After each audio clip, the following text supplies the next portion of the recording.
ابو هريره سے فرمای دی حدیث وګوره امام بخاری سے خپل جامع کې دا حدیث راوړی دی رسول الله فرمای کلمتان خفیفتان علی اللسان دو کلمې دي چې ډېر سپکې په دې شپه باندې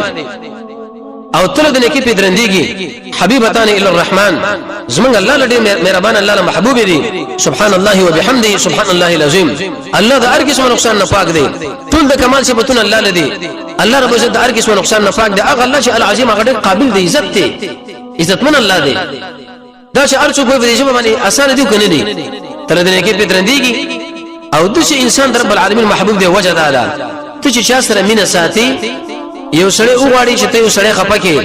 داغه په محبوب باندې گزار وکا نو اق سړی ځان له دشمن جوړ کی